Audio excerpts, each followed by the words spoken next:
오늘 함께 나눌 말씀의 제목은요, 당신은 기적을 체험하게 될 것입니다. 여러분, 지금도 기적이 일어날 수 있을까요? 이거는 많은 사람이요,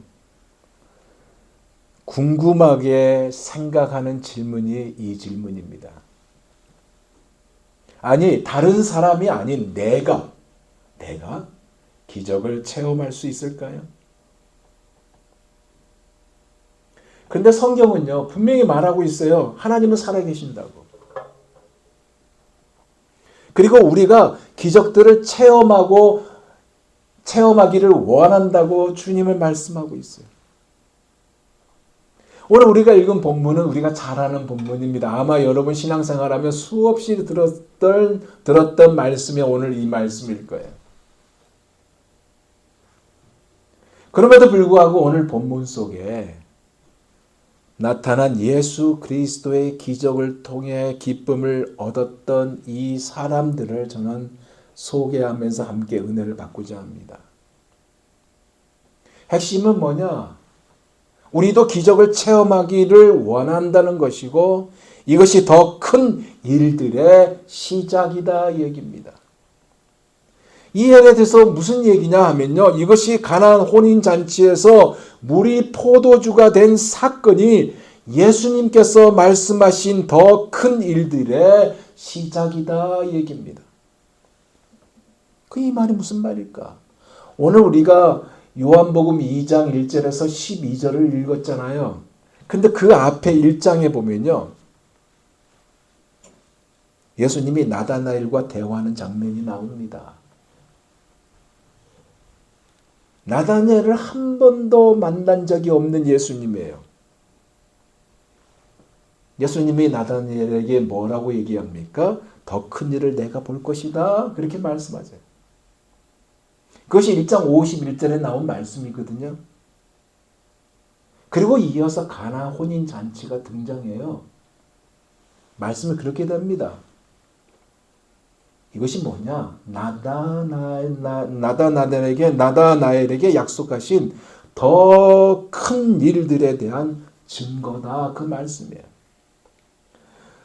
오늘 우리가 읽은 본문의 내용은 이렇습니다. 예수님이 어머니와 함께 갈릴리 가나 혼인 잔치집에 청함을 받았어요. 제자들도 같이 갔다고 그랬습니다. 여러분, 혼인집이 어떤 집입니까? 혼인 잔치하는 집이에요. 잔치예요. 기쁨이 충만하고 떠들썩한 자리입니다. 여러분, 팔레스타인 혼인 잔치는요, 하루에 끝나지 않습니다. 그 풍습이 제주도에 좀 남아있다고 그러죠. 일주일 동안 진행돼요. 마을의 축제입니다. 며칠간 지속됩니다. 그래서 이 축제 때 신랑 신부가 받는 그 대우는 마치 왕과 같은, 공주와 같은, 황후와 같은 대우를 받게 돼 있어요. 아주 즐거운 자리입니다. 그 자리에 예수님이 오셨어요. 근데 그 즐거운 자리에 예기치 않는 어려움이 발생하고 말았습니다. 그것이 뭐예요? 포도주가 바닥이 났어요. 여러분, 유대인 잔치에서 포도주는 어떤 의미를 가지고 있냐면 랍비들이 이렇게 말합니다. 포도주가 없으면 기쁨이 없다. 그럴 정도로 포도주가 굉장히 중요한 위치를 차지합니다. 손님을 잘 대접하는 것이 성스러운 의미였기 때문에 혼인잔치에 포도주가 모자란다? 신랑과 신부에 있어서는 커다란 수치입니다. 이 사실을 누가 알았어요? 예수님의 어머니, 예수님의 모친 마리아가 알았습니다. 어떻게 알았을까? 오늘 본문은 나오지 않아요. 그러나 기록에 의하면 동생 살로메의 결혼식이 이 결혼식이었다라고 이 얘기가 나오고 있습니다. 그러니까 잔치 음식을 누가 했겠어요? 언니가 했지 않겠습니까? 주간에서 했겠죠. 다 맡아서 했습니다. 이 사실을 알았어요. 근데 이 사실을 안 다음에 누구에게 갔어요? 연회장에게 가지 않았습니다. 연회장이라는 것은 이 파티의 모든 주관자 아닙니까? 그에게 가지 않았어요. 누구에게 알렸습니까? 예수님에게 알렸어요. 근데 예수님이 알았어요. 어머니 그럼 내가 알아서 할게요. 그게 아니라 이렇게 대꾸하죠. 여자여. 그것이 나에게 무슨 상관이 있습니까? 아직 나의 때가 오지 않았어요. 라고 대꾸해요. 무슨 얘기예요? 거리를 두신 말씀을 했다는 얘기입니다. 그죠? 하지만 마리아는 하인들에게 너희에게 무슨 말씀을 하시든지 그대로 하라라고 얘기를 합니다. 근데 예수님의 하인에게 비어있는 두세 통 드는 돌 항아리 6새 물을 아그까지 채우라고 하네요. 그 항아리 사이즈가 어느 정도 되는지 아세요? 높이가 이 TV만큼 되는 높이 항아리예요. 굉장히 큰 항아리입니다. 6개가 있어요. 이 항아리에는 손님들이 올 때 발을 닦아주는 물이 담겨있는 그 항아리예요. 그런데 그 아구까지 목까지 가득 채우라고 주님이 말씀을 했네요. 그 다음에 떠서 연회장에게 갖다 주라고 합니다. 상식 밖의 일을 오다했습니다. 하인들이 그렇게 했어요. 그런데 연회장이 그 포도주를 물을 맛보고 극찬합니다. 흥분한 연회장이. 그 극찬한 내용을 마무리하고 있는 부분이 오늘 우리가 나눈 말씀의 내용이에요. 이 말씀을 우리가 가슴에 담고 우리도 기적을 체험하기를 원합니다. 오늘 본문을 보면 예수님이 물로 포도주를 만드는 과정을 아주 자세하게 상세하게 말씀하고 있다는 것을 볼 수 있습니다. 그리고 본문이요, 이 기적이 일어나는 과정을 주목하도록 만들고 있어요. 이 기적이 일어나는 과정에 몇 가지 중요한 사실이 나타나 있다는 말입니다. 첫째로 뭐냐? 자리에 앉아주세요. 네, 자리에 앉아주세요. 움직이지 말고 자리에 앉아주세요. 네. 코너에 몰린 상황이에요. 막다른 골목에 있다는 것입니다.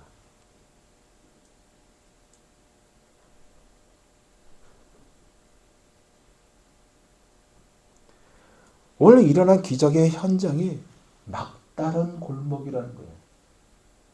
그것이 뭐예요? 포도주가 떨어진 상황이에요. 근데 이 자리에서 기적이 일어났다는 얘기입니다.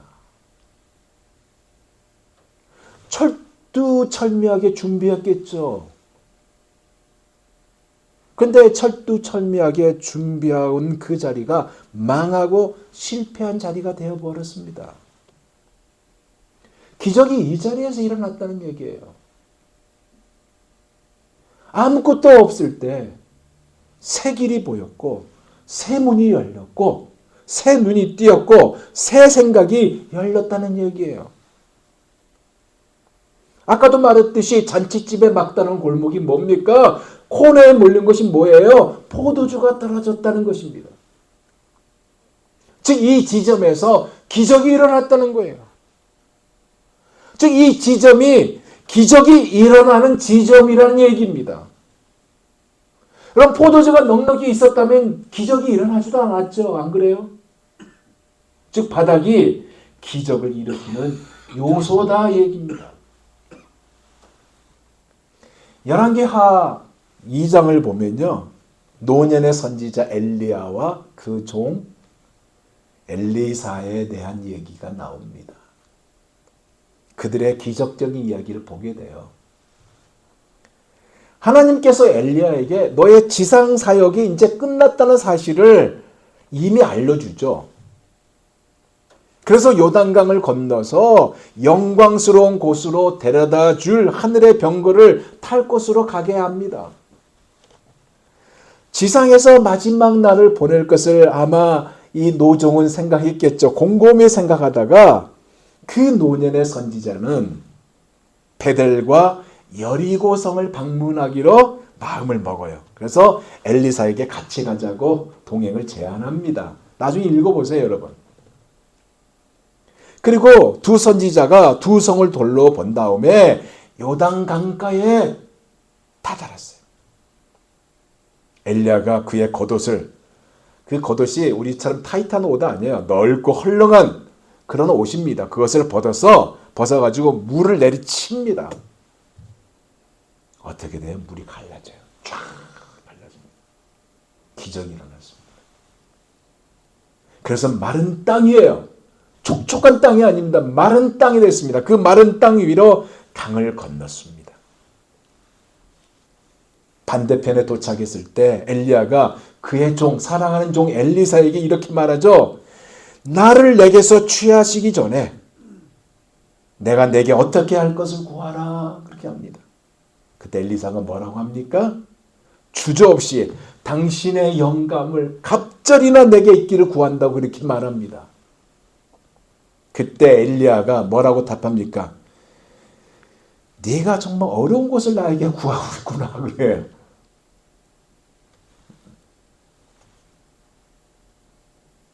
그리고는 이렇게 말합니다. 그러나 나를 내게서 취하신 것을 하나님의, 즉 하나님의 나를 취한 것을 네가 보거든 그 일이 내게 이루려니와 그렇지 않으면 아무것도 이루지 아니하리다 라고 답을 합니다. 쉽게 말하면 주께서 나를 데려가시는 것을 네가 보면 너의 바라는 것이 이루어질 것이다. 그러나 그렇게 하지 못한다. 내가 실망해서 돌아가게 될 것이다. 그 얘기를 해요.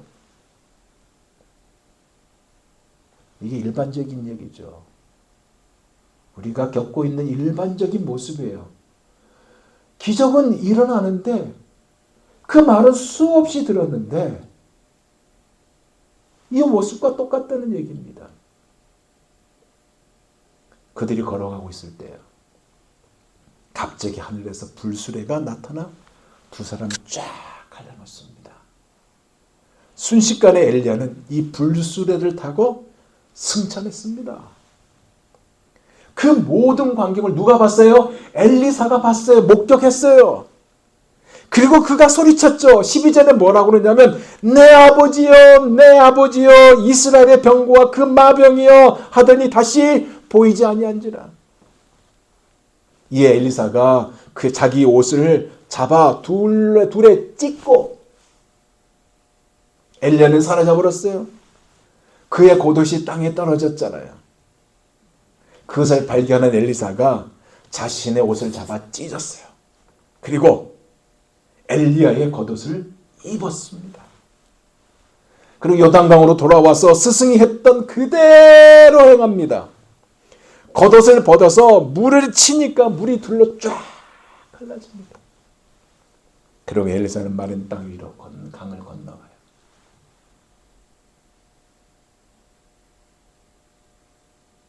무슨 얘기일까? 우리가 이렇게 엘리사처럼 엘리야처럼 이렇게는 하지는 않지만은 그러나 우리 삶 속에 하나님은 기적의 하나님이기 때문에 우리가 이것을 체험하기를 원한다 그 얘기입니다.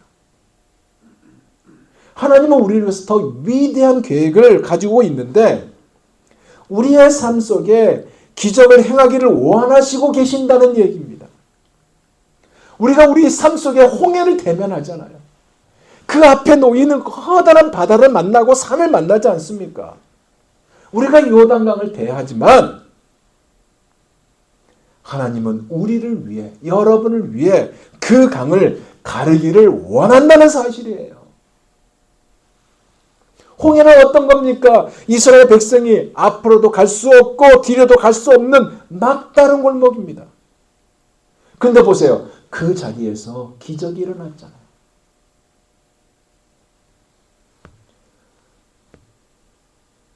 제가 이 얘기는 안 하려고 했는데 말씀을 준비하다 갑자기 떠올라서 잠깐 꺼내겠습니다.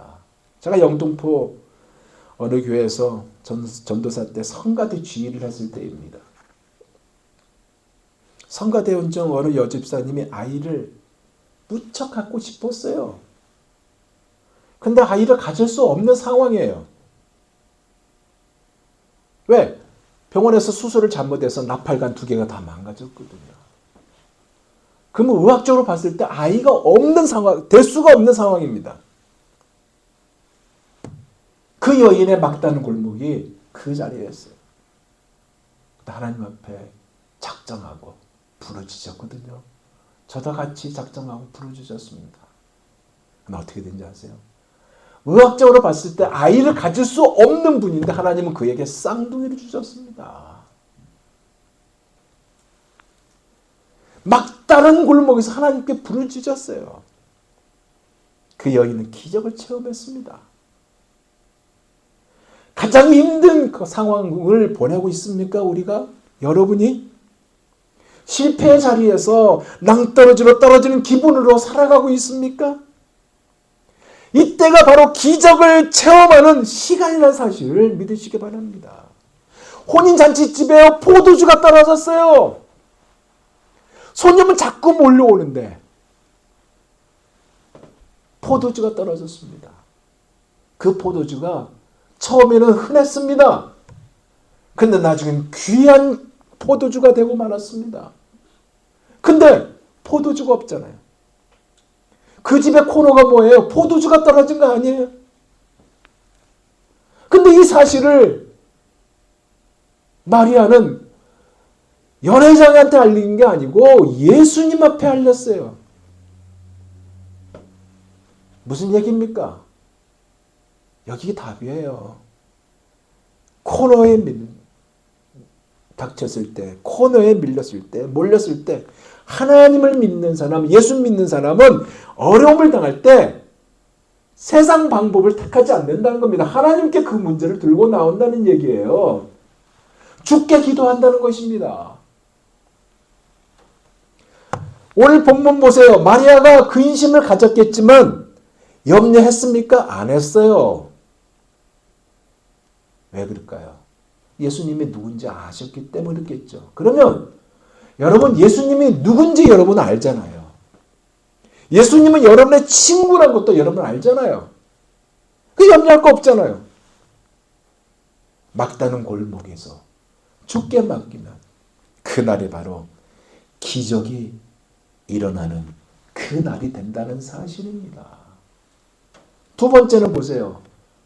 순종했어요. 기적은요. 막다른 골목에 처하기만 하면 일어나는 것이 아니에요. 오늘 본문 자세히 보세요. 막다른 골목에 처한 사람이 많아도요. 기적을 체험한 사람은 소수였다 얘기입니다. 무엇이 가능하겠습니까? 순종이에요. 혼인집에서 포도주가 떨어졌을 때 크게 확산시키지 않는 마리아가 예수님에게 그 문제를 들고 가져왔어요. 그리고 뭐라고 합니까? 하인들에게 시키는 대로 하라 그렇게 말씀했습니다. 그런데 예수님은 자기 내 때가 이르지 아니었다 하면서도 뭐라고 했어요? 항아리에 물을 가득 채우라 했어요. 그 말에 하인들이 어떻게 했습니까? 이 높이 큰 항아리에 일사불란하게 물을 떠다가 물을 채웠을 거 아니에요. 그때 예수님이 하신 말씀이 뭡니까? 이 항아리 물을 떠다 손님들에게 갖다 주라. 그 말에 이해도 안 갔을 거고 놀라지 않았을까요? 상식적으로 맞지 않는 얘기잖아요. 어떻게 술에 취해 있고 술을 좋아하는 포도주 있는 그 자리에 이 물 이거로 갖다 주겠습니까? 차원이 다르잖아요. 맛이 다르잖아요. 안 그래요? 우리 같으면 이 말에 순종하겠습니까? 따지겠죠. 아니 예수님, 주님 이건 말이나 됩니까? 지금 저렇게 포도주에 이렇게 가득 있는데 그리고 그 홀 안에 포도주 냄새로 가득했는데 물로 갖다 주라뇨. 할 수가 없습니다. 라고 얘기할 겁니다. 안 그래요? 근데 보세요. 만약에요. 일꾼들이 거부했더라면 그날 기적은 일어나지 않았습니다. 근데 성경을 보세요. 그 일꾼들은 주님의 말씀에 순순히 순종했다라고 기록하고 있습니다. 그 물을 떠서 손님들에게 갖다 주었다고 했습니다. 그랬더니 손님들이 저마다 어디서 이렇게 맛 좋은 포도주를 만드느냐고 너무너무 좋아하면서 행복했다고 야단법석을 거기서 우리가 그려볼 수 있지 않습니까? 무슨 얘기예요? 기적이 일어나는 곳에는 반드시 순종이 있다 얘기입니다. 여러분, 나아만 아란 왕국의 국방부 장관입니다. 쉽게 말하면. 그가 문둥병에 걸렸어요.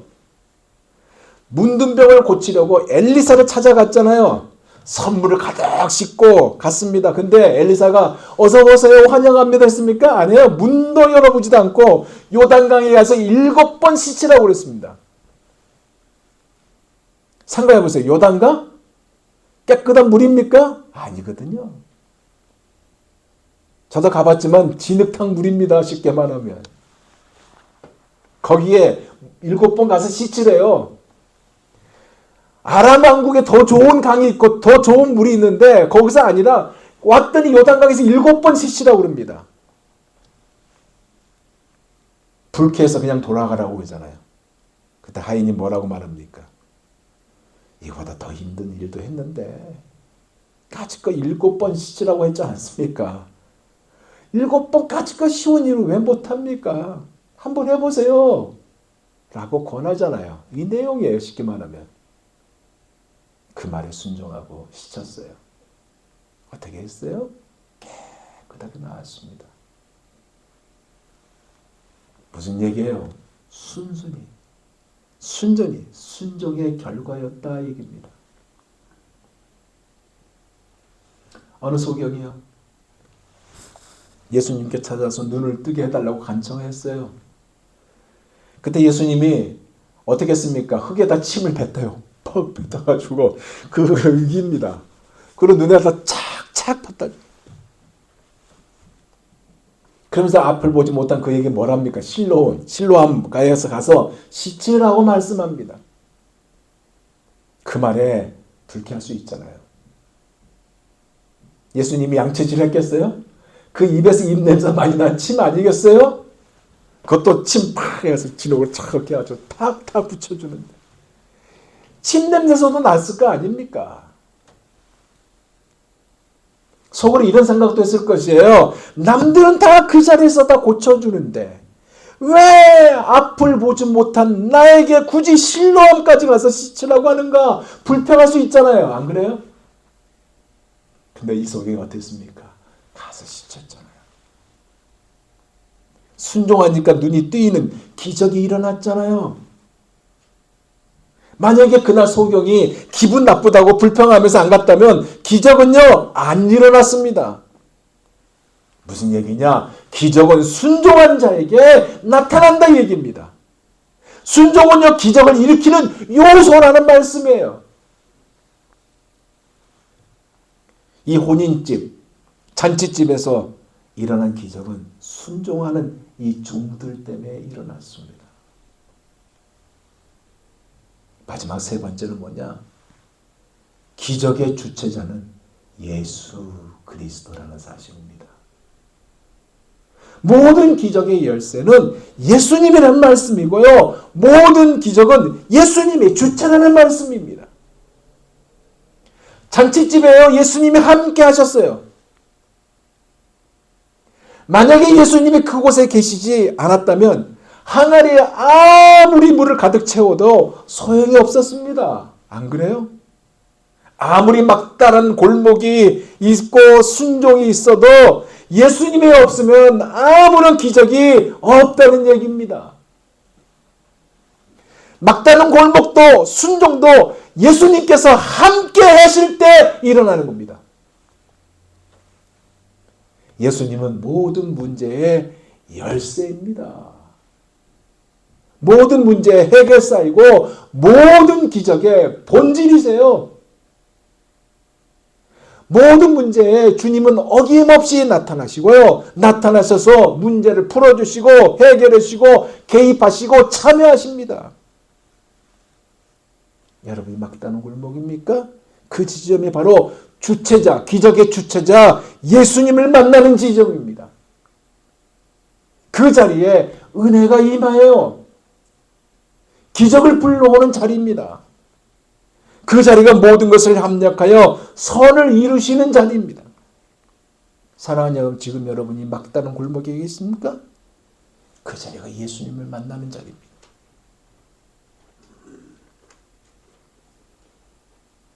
그 자리가 예수님이 나타나시고 개입하시는 자리예요. 우리는요, 태풍을 만나기도 하고 홍수도 만나기도 하고 그것 때문에 때로는 집도 부서지기도 하고요. 그러나 예수님이 함께 하시는 이 사실을 믿는다면, 예수님이 함께 하심을 경험한다면 새롭게 되지 않습니까? 오늘의 불행을 내일의 기쁨으로 바꾸게 되고 그 일이 없었던 것보다 더 유익한 그러한 은혜를 누리지 않습니까? 호렌집에 포도주가 떨어져서 한때 낭패를 당하였습니다. 하지만 물이 붉어지는 이유는 예수님 때문이었습니다. 막다른 골목입니까? 실패와 낭패의 순간입니까? 기적의 주체자 예수님에게 나오시길 바랍니다. 예루살렘에 있는 양문 곁에 히브리 말로 베데스다라는 못이 있었어요. 연못이. 거기에 행각 5이 있었습니다. 행각은 정자, 즉 지붕이 있는 그 상황을 말합니다. 그 안에 많은 병자, 소경, 절뚝발이, 혈기 마른 자들 누워서 물이 움직이기를 기다리고 있었다고 그랬습니다. 이 연못에 내려온 전설이 뭐였어요? 천사가 가끔 연못에 내려와 물을 부글부글 파 떠오르게 할 때 제일 먼저 들어간 자가 어떤 병에 걸렸든지 낫게 된다는 전설입니다. 38년 된 병자도 거기 있었죠. 예수님께서 그곳을 방문했고 38년 된 병자 누워있는 그를 만났습니다. 예수님이 물었습니다. 뭐라고요? 내가 낫고자 하느냐? 그 병자 답이 뭔지 아세요? 주여, 물이 동할 때에 나를 못에 넣어줄 사람이 없어서 내가 가는 동안에 다른 사람이 먼저 내려가요. 주님이 뭐라고 합니까? 일어나 내 자를 들고 걸어가라. 그가 그렇게 했습니다. 닿았습니다. 주체가 누굽니까? 38년 된 병자? 아니에요. 예수님입니다. 38년 된 병자가 때론 우리의 모습일 수 있어요. 원칙 따지기를 좋아하고요. 상황을 그대로 수용하려는 그 모습, 우리의 모습일 수 있어요. 그래서 삶의 곤란이 발생할 때 미리 포기부터 하는 경우가 우리의 모습일 수 있어요.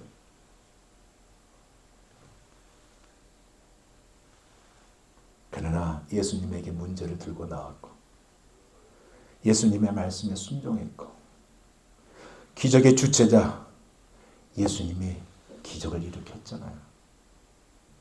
예수님 우리의 필요를 좋게 채우고도 남게 하는 분입니다. 이 사실을 믿으세요. 연회장의 말처럼요. 누구든지 좋은 포도주를 먼저 내놓고 손님들이 취한 뒤에 덜 좋은 것을 내놓는데 그대는 이렇게 좋은 포도주를 지금까지 남겨두었구려 하면서 칭찬하는 예를 듣게 된다 얘기입니다. 예수님이 어느 날 몇 개의 항아리에 있는 물을 포도주로 바꾸셨다 이것이 아니라 예수님이 바로 기적의 주인공이다 그 말씀입니다. 예수님이 여러분의 인생에 우리 인생에 들어오실 때 물이 포도주로 바뀌게 되고요. 새로운 질적 변화가 찾아오게 하신다 그 말입니다. 기적을 체험하고 싶습니까? 삶을 주님께 맡기세요. 기적을 체험하고 싶습니까? 문제를 주님께 들고 나오세요. 기적을 체험하고 싶습니까? 그분이 하신 것을 보십시오. 믿고. 그럼 여러분 기적을 체험하게 될 것입니다.